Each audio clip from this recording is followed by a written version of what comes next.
Hello, welcome to Model Kit Stuff. It's tool review day today. We're looking at this, the universal swinging stand for 1 to 200 model ships, but there also is a 1 to 350 model ship stand, and we're sort of going to review it at the same time because they're both the same, just scaled up or down depending on which way you want to look at it.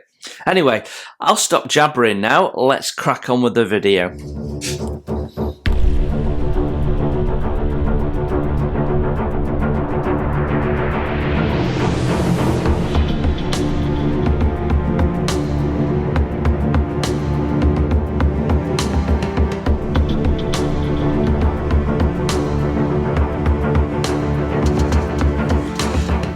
Well, welcome to Model Kit Stuff. Yes, tool review time. So this is a build cradle for your model ships.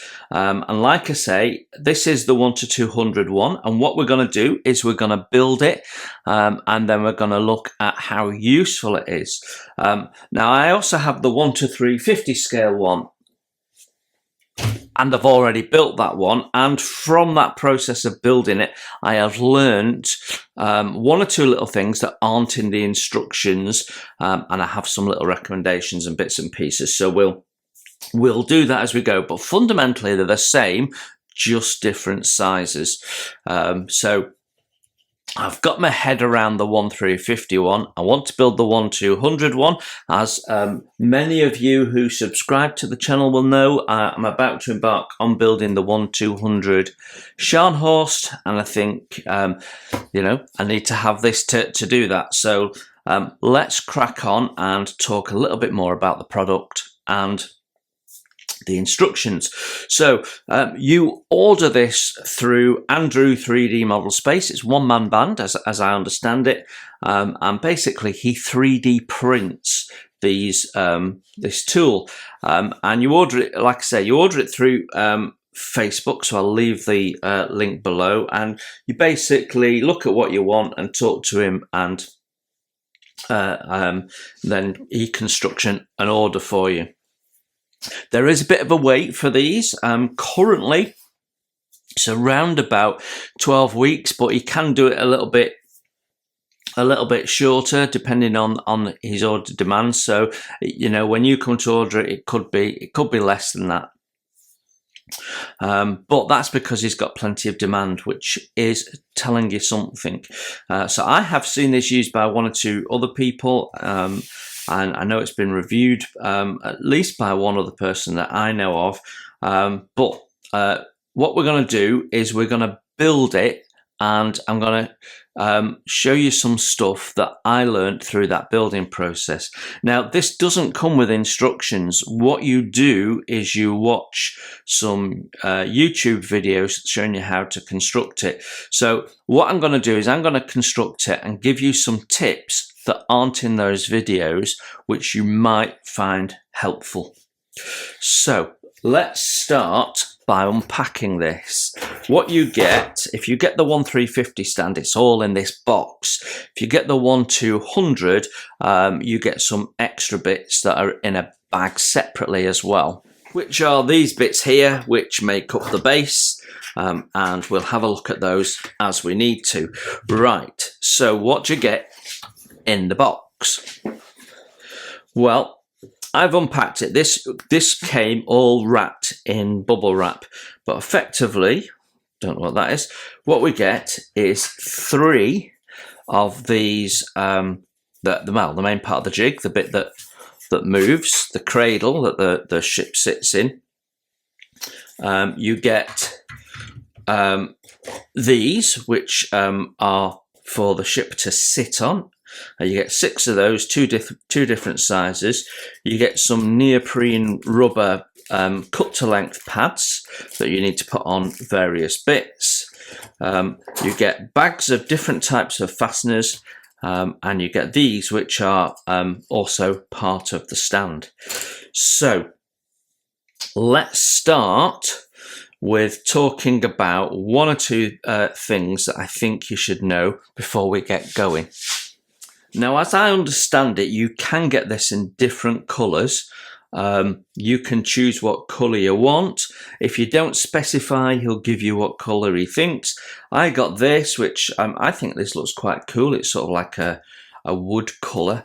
But one of the things I've noticed with the 1350 stand, if we just bring that back, things I noticed with the 1350 stand is that when you're looking at it side on, so as I am doing now, it's a little bit difficult to see the point that you have to line up. So with this screw you're lining up with, and you can, if you look closely, see there's a little line, but side on from a bit of a distance it's very difficult to see, and it's important because you need to line up with these lines because the tightening screw goes through holes, as you can see there, which is lined up with those.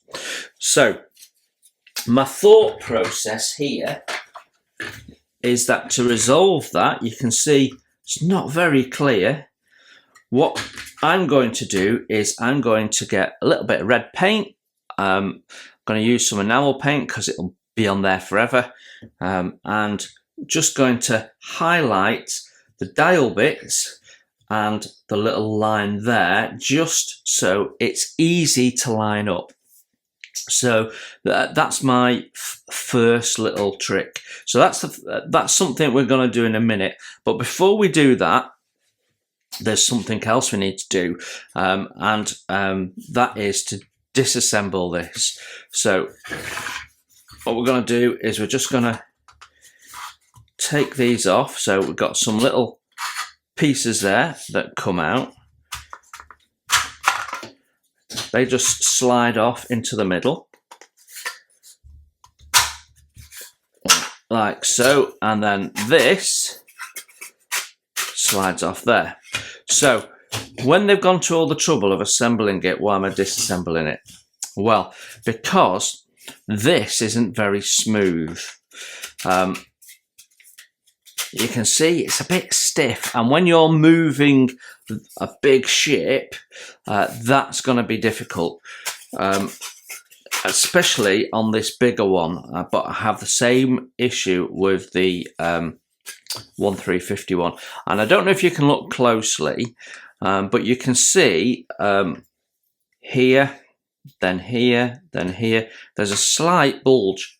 It's not completely round, and that makes it stiff. So what I want you to do is get a little bit of sandpaper and just sort that out. That's your first job. So just simply gonna get some sandpaper and just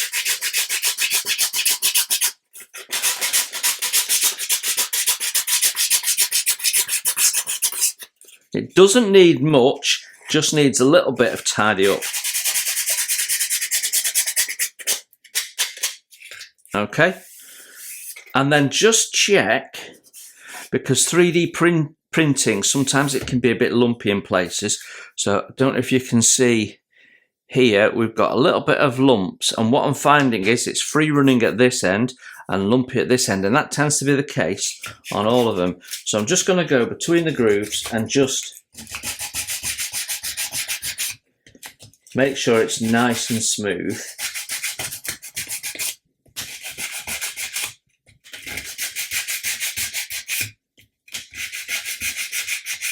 So it only takes a second, but you just need to make sure it's free of any obstructions in there. And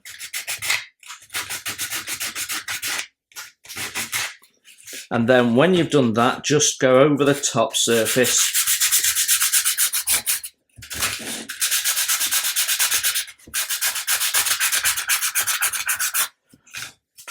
And then do the same on the back. Because you can see here how it sort of looks a little bit untidy, and that might be to stop it coming out or something. What you don't want is it to be spinning. You want there to be a little bit of resistance, so that you've got some control over it, but just needs a little tidy up, I find.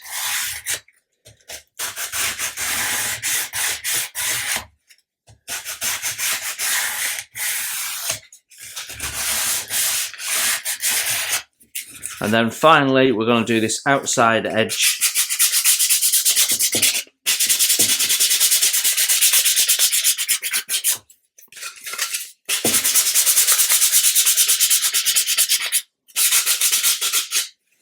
Right, there we go.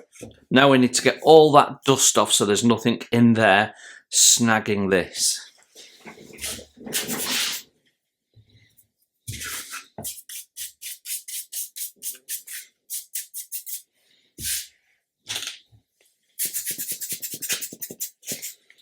Right, so that should be ready to go now. Now this part here, it has a bolt in one end and not in the other. So we are going to put a fastener through there. And again, just want you to check inside and make sure there is no swarf or fouling in there, because I find it's a little bit bumpy.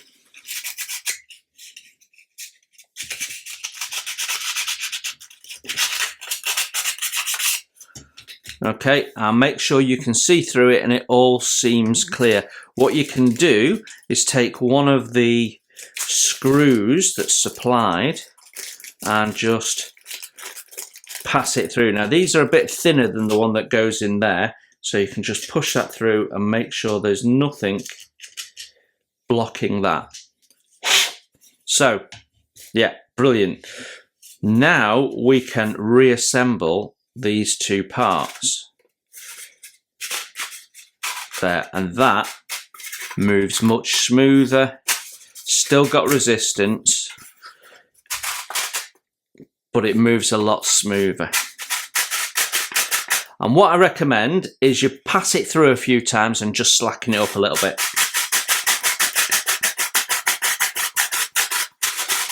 There you go. Right, that is a lot easier. If you don't do that, you'll find it's a bit tough and might give you one or two issues. So it works as delivered. This just makes it work a little better. Right, next thing we're going to do is just mark out these little marks so it's easier to see. So I'm using enamel paint because I don't need to put a primer on it, and it's as tough as old nails, so I don't need to worry about it scratching off over time.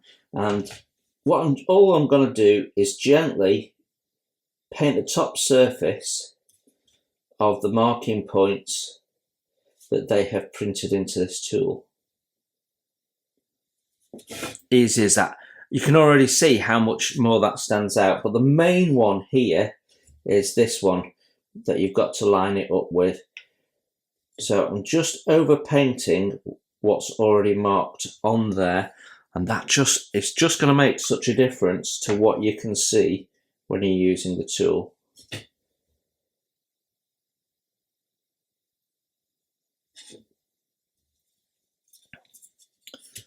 So yeah, it'd be so much more easy to line it up. Now I guess if you've got a different coloured one, if you've got a blue one or a red one or something like that, you might want to use white or any highly visible contrasting colour will absolutely help you set this up.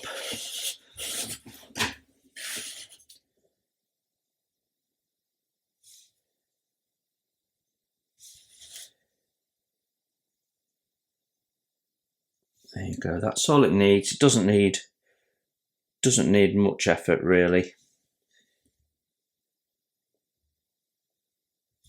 Now then, you will have to leave that to dry for a little bit. It's up to you. You could do it on the other side, but it's not marked out on the other side, and I don't think it needs it. Anyway, next thing is there is a little guide along here, and that's to help you with positioning of this. So again, you may feel that you don't need to do this, but for me, I've decided it's just going to be helpful if we make that a little bit more visible. So again, using a little bit of red enamel paint, I'm just going to go in and mark up these points here.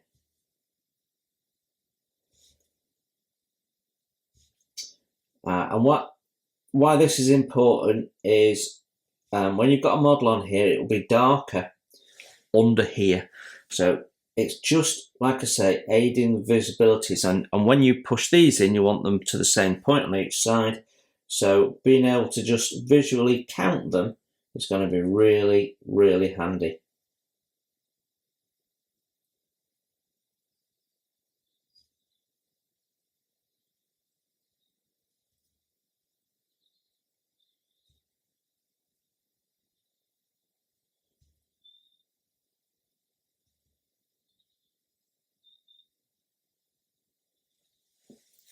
So if I compare that with this one,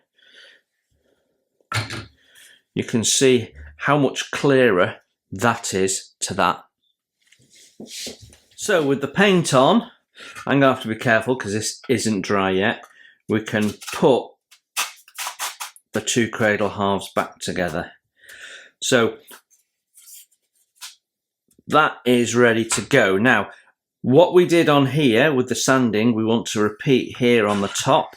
So this isn't as big an issue, but you do need to just check there's no lumps and bumps that's going to stop this from free sliding.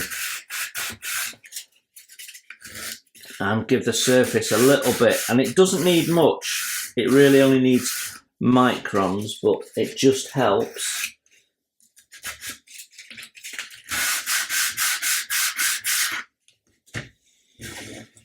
There you go. And if you use sandpaper rather than a sanding stick, you'll be able to feel any lumps and bumps.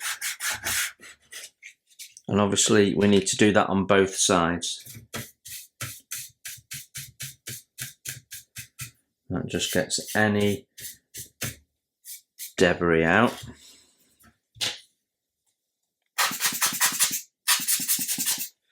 Now you're going to have a fastener running through here, so I also want you to just check that there's no lumps and bumps in there.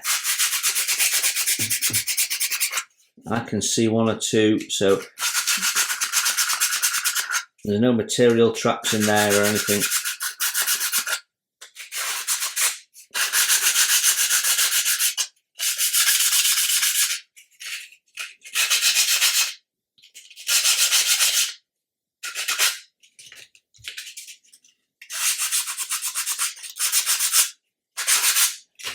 Okay, so that's our cradle bottom ready to rock, really. So then we're going to just put this on, and again, just have a look where you've got these holes. Make sure there is no swarf, because there tends to be a little dome of material, and that tends to rub against there. So you need to just smooth that down. I'm actually going to go in with an emery board so I can put a bit more force behind it, because it's got quite a lump in this one.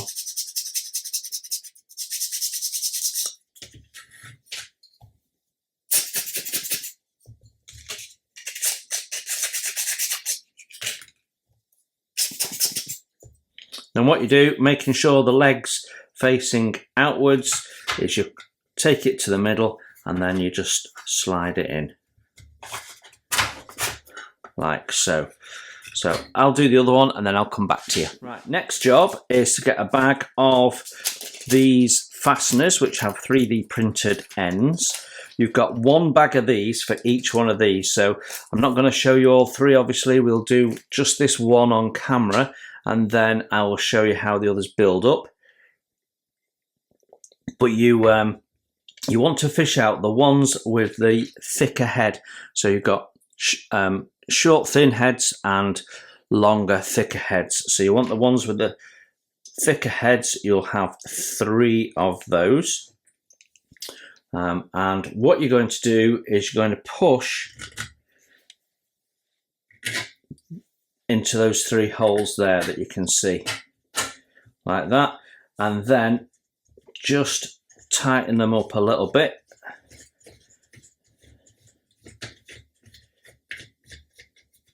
Make sure that it's gone into the receiving nut on the other end. There you go. And then this bottom one exactly the same. Now this has to be exactly lined up because the hole is lined up to the little marker there. That's why it's so important that you can see them.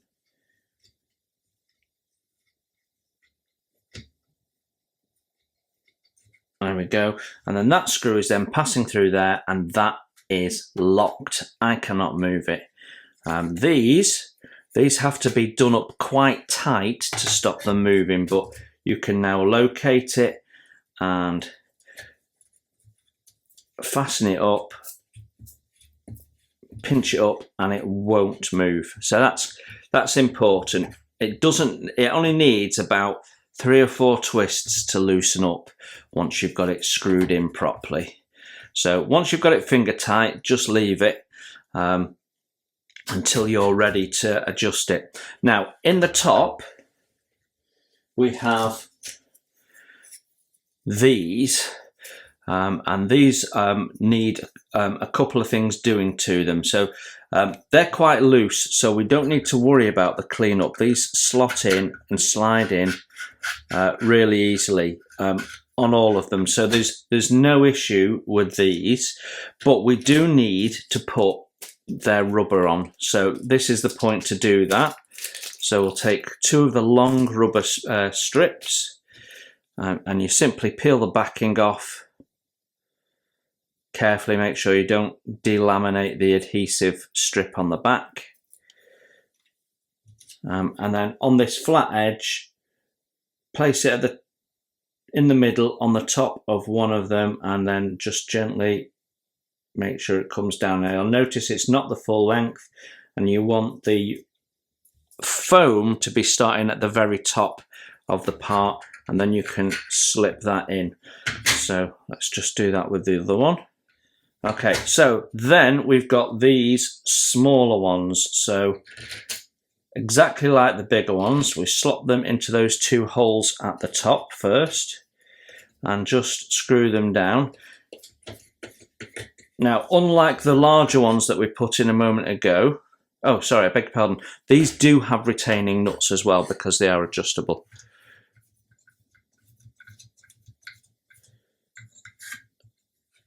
So yeah, just get them in finger tight because these are going to hold those in place as you feel you need to. So, something I forgot to say, that this slot that lines up in there, just as you look at it, you can see that there's a long end and a short end either side of the slot. You want the short end at the top. I forgot to say that. There we go. If you put it in upside down, what you'll find is this screw won't pass through in its closed position. Right. Okay. Now, on the instructions given by Andrew 3D he then has you put these 2 screws in here.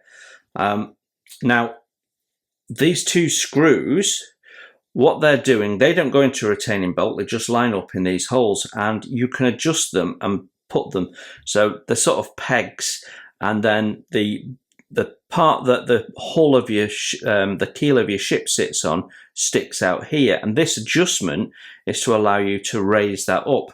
And basically it's just gravity, it just sits on top of there.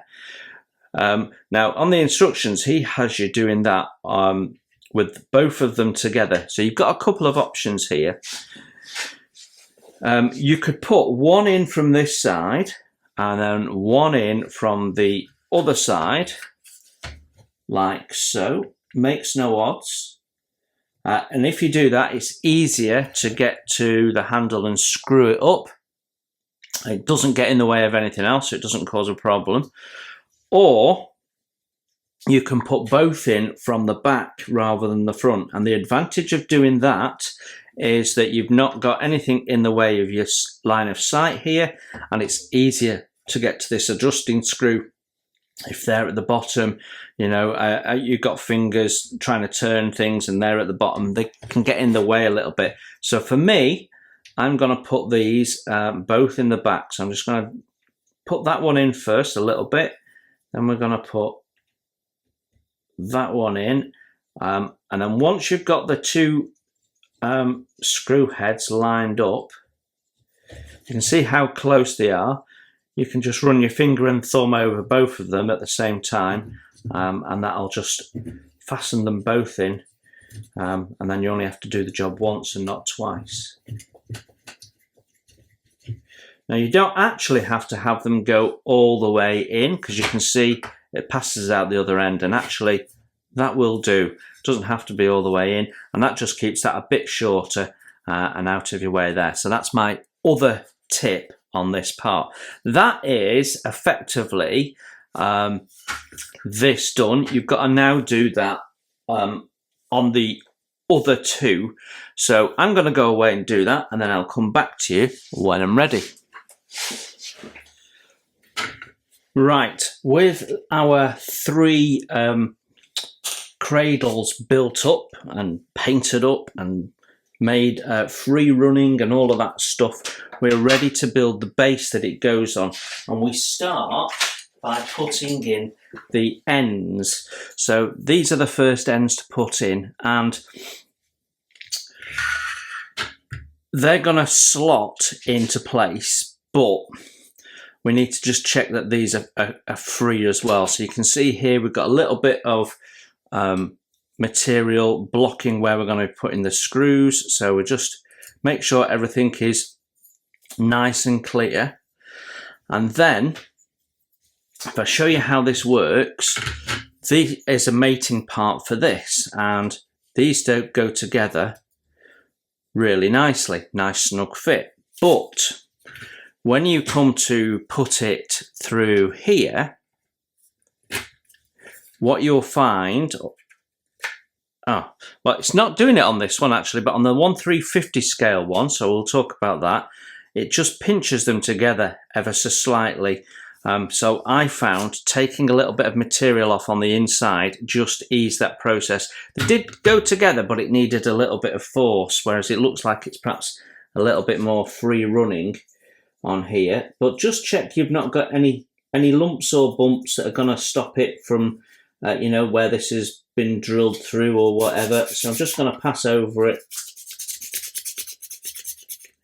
so I can feel something.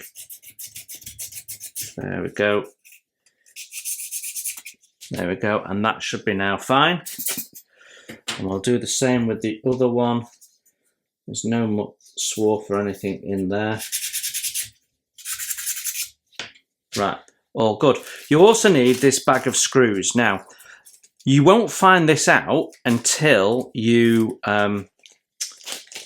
get to watching the instructions. So you've probably taken delivery of your cradle, then you come to watch the instructions, and you realise that the Allen key needed for the screw heads is not included. Now, he will give you one for free if you ask him, but you don't find that out until the instructions. Now, fortunately, I had one the right size. He does it in the instructions with a drill, but I don't have a drill bit that size. So if you think you've not got an Allen key of the right head size, ask him for one and he'll chuck one in, but you might not find that out until after you've ordered it. So just a little buyer beware there. So what we're going to do is we're going to empty these screws out a little bit, because we need several of these now. So we're going to start by putting the feet in, and you can see there's a sort of a step there. The step needs to face down, and that gets them to the right point, and this will stand up already with that on. Then you get your first two legs. Line them up, push that in. There we go. Needs a little bit of force to go in. It's tight, but you know, that's not a bad thing. There we go. So that is that in place. And then what we're going to do, if I just upstand it so you can see, we're going to put a screw in there. So I can start that off by finger. And another one in there. So if you've got a drill bit for this, it will save you a fair amount of time if you can get in against that leg with your drill or your electric screwdriver. I mean a screwdriver head, not a drill bit.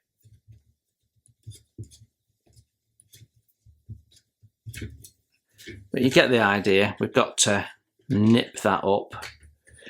And neatly, the part, the 3D part that with the screws going in, has been countersunk. So your screw head should go all the way in with no screw showing, which is a nice little touch. Didn't need to do that, but it does give the part, the whole thing, a bit more of a classy, well-designed sort of feel.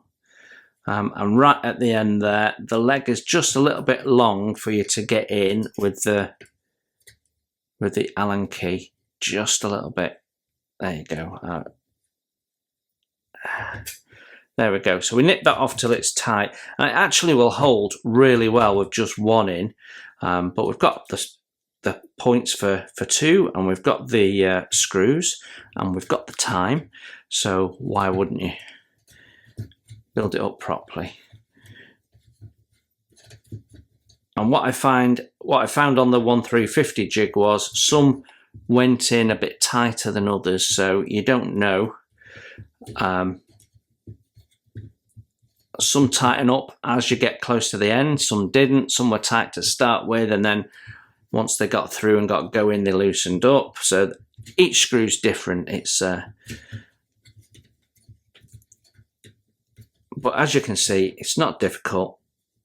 It's not massively time consuming, but there you go. And what you want to do is get it to the point, we're nearly done now with this one, that it's finger tight. You don't have to go around and get it as tight as possible. There's a small possibility that you'll damage the material.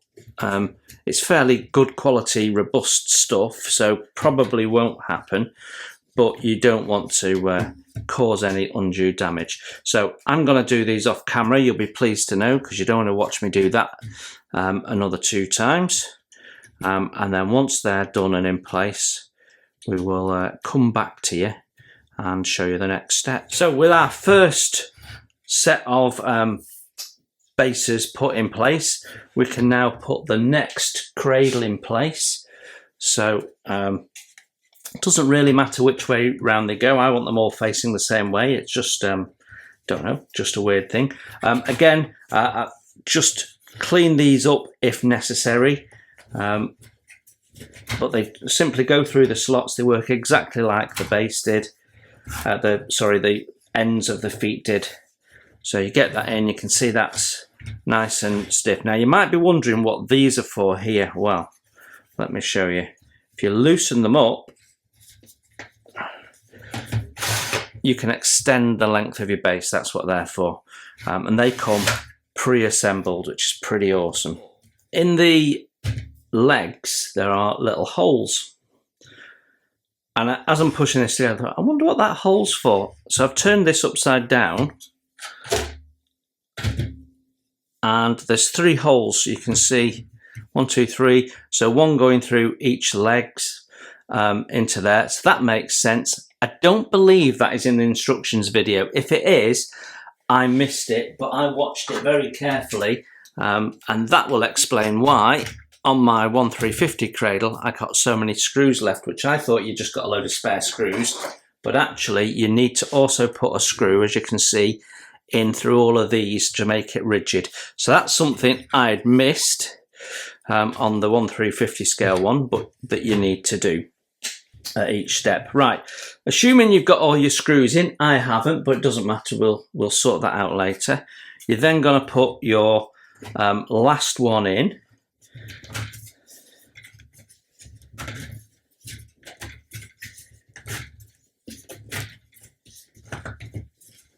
There we go.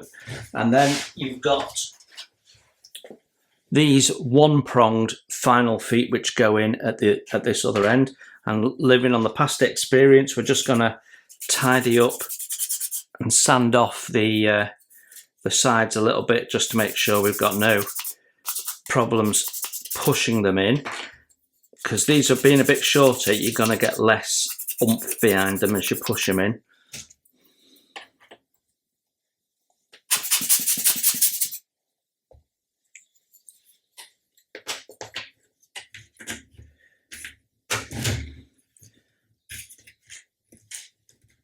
So the width of the depth of this is the exact height of the slot in the cradle. So you have to get it perfectly lined up.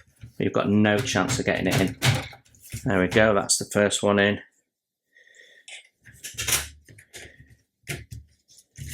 Oh, the second one flew in. Right, and that is it. That is your basic cradle built. What we've got to do next is these feet that go in there. So let's have a look at that. So you get 6 of these. They come pre-assembled. And the difference is different heights, so it allows you to adjust for different depths of holes. It's really great. So you'll only use 3 at a time, so you'll always need to be storing at least 3 of these, or maybe 6 if you're not using the cradle at all. So bear that in mind, you need a little place to store them. And this is where you need all these little neoprene pre-cut rectangles, because what we've got to do now is put the little pads on. There we go, get rid of that. They're all in little Ziploc bags. And what you want to do is exactly like the large ones, just be careful you don't delaminate the adhesive. And then from the end of your leg, just put it on. So you'll end up with a little space in the middle, but that doesn't matter because your hull is sat on the area that's padded, and you've got 4 pads for each one of these. So basically, each one has 4. Each one of these stands has 4, and you need to put them on all 6 so you're ready to go at any one time. So it will deal with the largest and the smallest 1/200 scale ships. It will also deal with the largest 1/350 scale ships, and on the 1/350 stand, that will deal with all 1/350 ships, but also 1/700 ships as well. And what we will do is we will have a play in a minute. There you go. Right, you get the idea. You don't need to be on camera for the rest of these, but let's just get these out of the way, and I'll show you how these fit into the cradle. So you can see the cradle has little holes here, and all these do is they drop into place like so, and they rest on those 2 pegs that we put in. And then if you want to heighten it, I mean, it sits there as it is, but once you've got the weight of the model on, it won't. You just take those pegs out and move them up to one of the higher holes. It's that simple. It's really, really simple. And these come in, let me loosen that a bit. These come in, and so you've got the bottom of your hole there, and you're clamping at the side there like that. And because they work independently, if you've got like an aircraft carrier that's maybe got a bulge on one side where the island is, you can adjust it out. So, you know, ultimately flexible. Now, with the 1/350 scale, I didn't get it with the 1/200, but with the 1/350, you've got an alternative one of these as well. So let me show you that.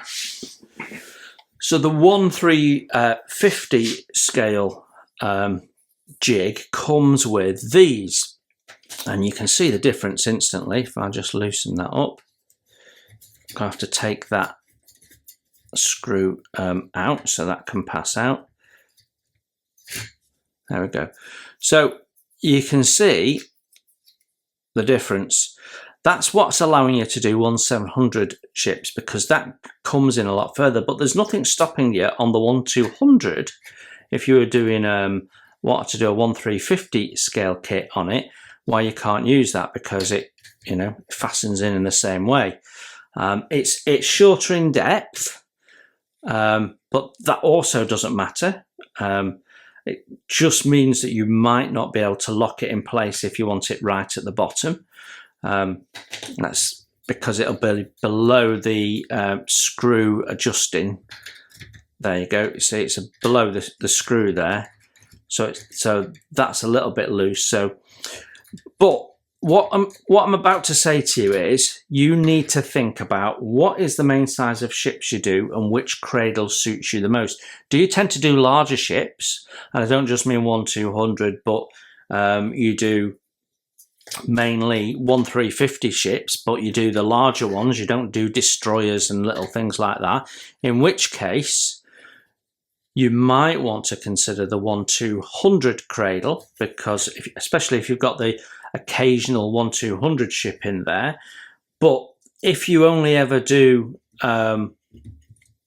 smaller stuff, then just get the 1-350 cradle. They're so diverse, and they're so adjustable and flexible that you can do a range of sizes in each. Now, I have both because I do both, and I can do large and small, and I also do 1-400 and could do 1-600. So I wanted both the jigs, but you might find that you only need one.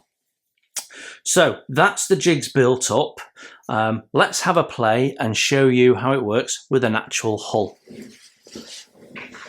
So here we have the Scharnhorst in the 1-200 cradle, and it fits really nice. You can see we've had to extend it to get the grippers where I want, but yeah, it does exactly what you want it to do.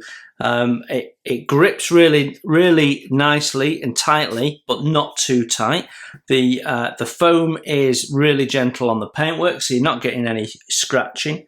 And as you can see, we've been able to tilt it. Now, my experience of tilting it, because I was a bit concerned about tilting it, I'm just going to undo these now. Because obviously the problem, or my perceived problem, is that you've got 3 cradles to move and I've only got 2 of them. So, you know, are you going to twist it? Is that going to pop things? And the answer appears to be no, because what you do is you gently move it and then move the middle one a bit, and you just sort of carefully shuffling it along. You're not actually going to want to do this with any form of jolt anyway. Painting in the little markers makes a massive difference, because you have to line this up absolutely perfectly with the hole. I'm not sure you can see me doing that one, so yeah. So you have to plop it in the hole, and then you do have to give it a bit of a wriggle, and then when that screw pushes in, you know you've found your hole, and then it's only a few little twists to line it up. There you go, and you've got it locked. So yeah, I think, there we go, I think it's really great, and I'd recommend when you do move it on the cradle that you just check everything's nice and tight and still holding properly. Yeah, well, I upped the base on these about 2 notches up, so it's sitting a bit higher.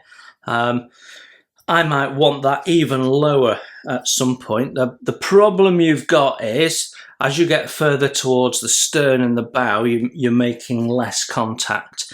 And really, this is being held by these two and just resting on those, in this position at least. But it is lovely and stable. Now, if I just correct this back to level, there is another device that I would like to show you. So one of the optional extras you can get is this, which again comes flat packed and you've got to make it up. It takes about 5 minutes, and it's called a deck fixer extension. And what you basically do is you slot it in these, and it's designed to hold your deck down when you're setting your deck. So rather than putting lots of different weights on it and bits of tape and all that, you can use this. Now he recommends at least 2. Obviously you could get up to 3. So let's put that on and see what that looks like. Maybe first I'll show you how it builds up. Let's do that. Right then, let's have a look at building up the deck fixing extension. So as you've seen, I've already made one of them, so I know how to do this. There is no tips particularly. There isn't instructions for this on the Andrew 3D YouTube channel. As I could see, I couldn't easily find them, so unless they're within a video. So these are the parts you get. We get our fasteners, we get some neoprene rubber. Now it's a bit curly, so we're going to have to be careful that doesn't pull itself off. We have this, which is our top piece. We have these 2 side pieces, the actual deck fixing extensions, and then our side pieces. So we'll start by putting our neoprene rubber on. So we put roughly in line with the top of that, because that's the lowest it's going to go.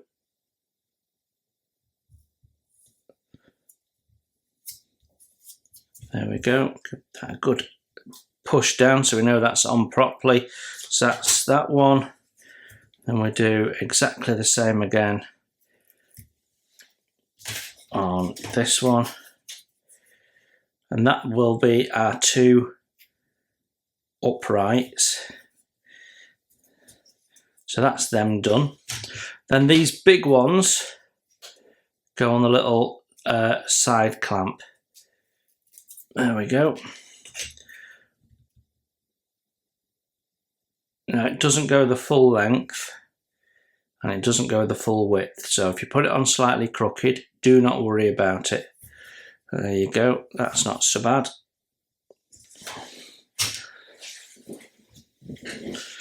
And then the little square ones go on these legs like so. Okay, so that's the hardest bit done, putting the rubber bits on, honestly. So we've got all the screws and bolts are the same, so we don't have to worry about different sizes. So what we're going to do is put the first leg inside like so, and put a screw through it, and then put the bolt on at the back. And I'm going to put it in the same position on the other side, but of course you don't have to do that because it's adjustable. It's just for the purposes of showing you how this builds up.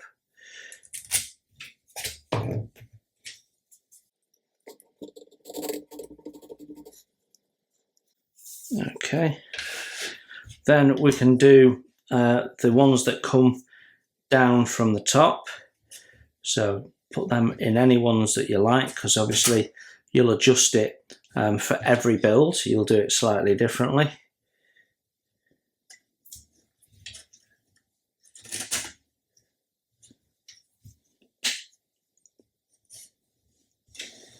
Couldn't be more simple, could it?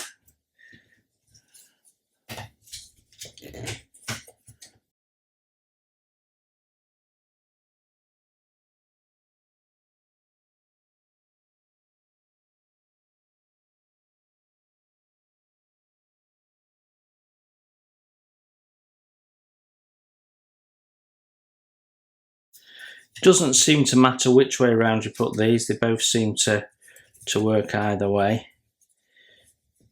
There we go. And then these, which are the side supports, exactly the same process. Put your screw through, mount it on, tighten up.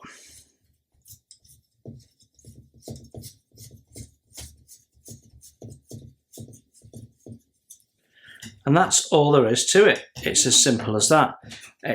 It's a really ingenious bit of kit, to be honest. And what it does mean, I mean, I've got two because I've worked on the basis that I can use this, and then if I've got any local issues, I can still use weights. So that was my thinking when I bought the two.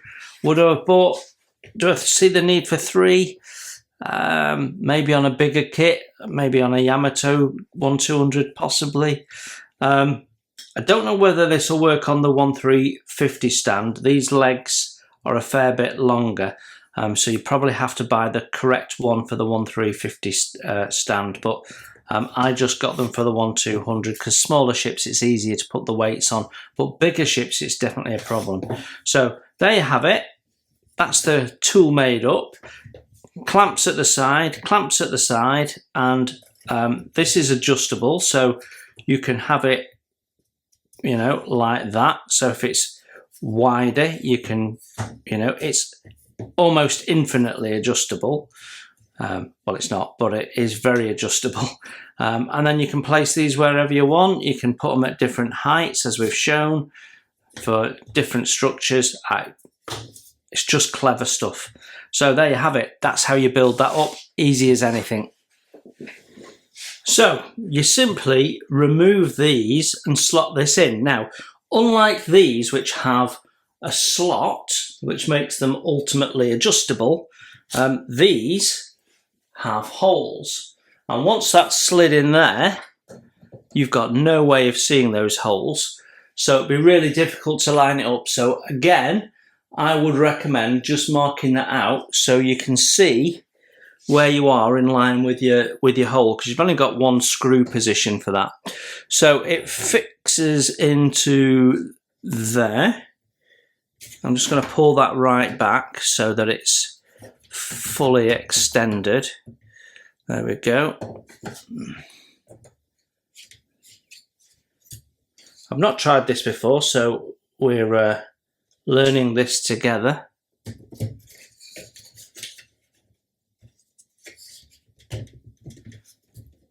There we go. So that's in. Now that is supposed to clamp onto the side of your hull. So obviously we need the hull a little bit higher. But for the purposes of what we're doing now, I'm not going to bother adjusting my hull.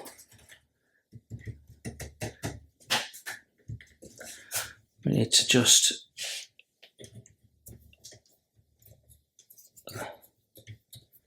take that off. So this is ultimately adjustable, and what they've done really cleverly, if I take that off, is they've overlapped the slots. So they've got short slots and overlapped them for strength, so it'd be a bit flimsy if they had one long slot. So you can then position these where you want, but it's made of two parts, so it's ultimately infinitely adjustable in that direction. So if we clamp the ship together like that, ignore these would normally be on the side of the ship, and you'd have, if I open it up a little bit, it would normally be like that, clamping the ship, and you'd have the extenders higher so that you could clamp the model. Does that make sense? So so ignore that for a minute, because I'm not doing it properly, just for expediency. And then what happens is you plop that in, get it to your height you want. That's in the way, I'll just move that out. Get it to the height you want, and then you can see they push down on the deck. So you can then tighten these up putting it through that slot there, screwing on the back.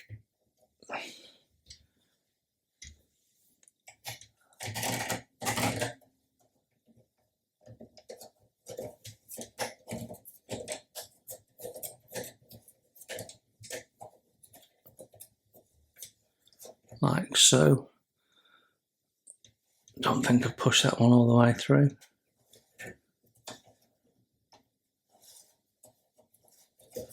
There you go.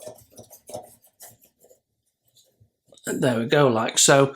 And then you've got it sort of locked in place, and then these positions are adjustable. The foot's got a canter on it, so you can then put it down as much as you like. And again, you've got rubber on there, so I can adjust that one up. So if you've got something like the gun position base and you need that one higher, you can do that. So it's a great little tool. If I just turn that light down a little bit, I'll take a photograph of that so you can get a feel for it. But I have two of those, so that's going to put equal pressure down across my deck when I'm gluing the deck in. So you won't use that very often. You'll only use it when you're fixing the deck. But you might use it when you're fixing the superstructure on, maybe. Yeah, really helpful, I think. And again, really well thought through. So yeah, let me take a photograph of it.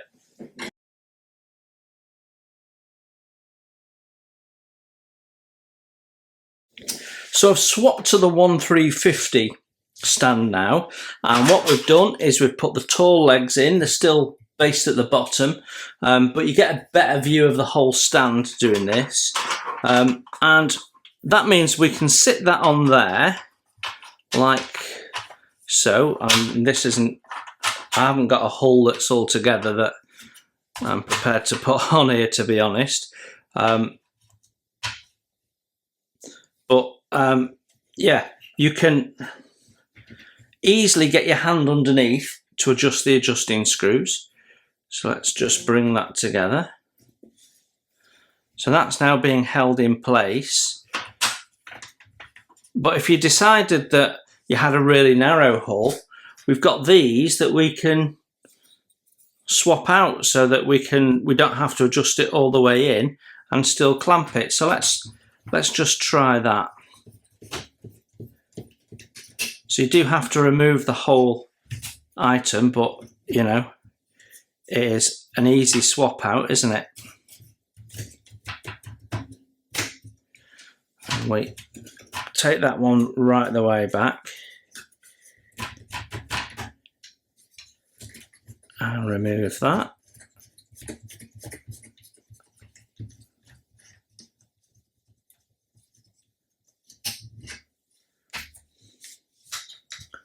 And plop that in like that. So you can see now how I can adjust that together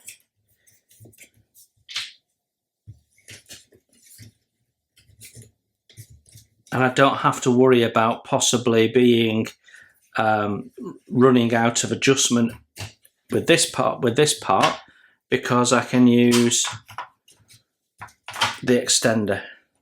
So the extender is really intended for smaller models, 1700, that sort of stuff. But if you've got a destroyer or something, it's going to do the same job. So yeah, you know, it's a really flexible tool. One question I did have was, would I be able to do a waterline hull, which is why I've got this particular kit here. This is the Repulse. So if I take that out of the way and we go to waterline, and the answer is yeah, because I can adjust the height of these, clamp that at the top, so there's no reason why I can't do waterline as well. So there's just so many options with these tools, extending them, bringing them in, rotating them so you can work. I think they're a fantastic tool. So the cost varies depending on what you want to do and what you want to add and how you want to bring it together. If you only work on 1/700 set scale ships, for example, you know, you probably definitely want to get the 1351. These come with it. Job done. If you work on a variety of scales like I do, then you probably want to work out what you're going to use the most and buy that one first, and then if you need to get another one, you always can do. That'll be your cheapest option. Now, at the time that I'm recording this, which is October 2023, his current lead time is about 12 weeks. So if you've got a ship project coming up, Titanic in 1/200 scale maybe, or something like that, then think ahead. This is going to make your life a lot easier, I think. We haven't used it in anger, but you're going to see a lot of it on this channel because, as you've seen, I bought it for that Scharnhorst build. The Scharnhorst build will be starting this winter, and you will see it in action. So as soon as we've done the modifications to the hull and we've got it painted, the hull will be on there, and then we'll start building away. So really looking forward to that. I think it's going to be a really helpful tool in the process of building. It means that I don't have to handle the hull because I can handle the cradle, and that means I can put it away on its shelf by lifting it by the cradle. All you've got to do is every time you use it, just check everything's nice and tight so you don't have any accidents. But yeah, I think it's well made, well designed, well thought through, a robust little tool. And as I learnt, buying cheap means buying twice. So this could have cost me even less if I'd bought it first time. So there you have it. You might have seen these being used by one or two other people. You're certainly going to see me using it a lot over the next few years. You now know how it works, and you've got some tips on how to build it. It's nice and easy, so you now know all about it, and you can make a decision for yourself whether it's something you need or not. Thanks for looking in. You enjoy your modelling, and I'll see you very soon. Bye for now.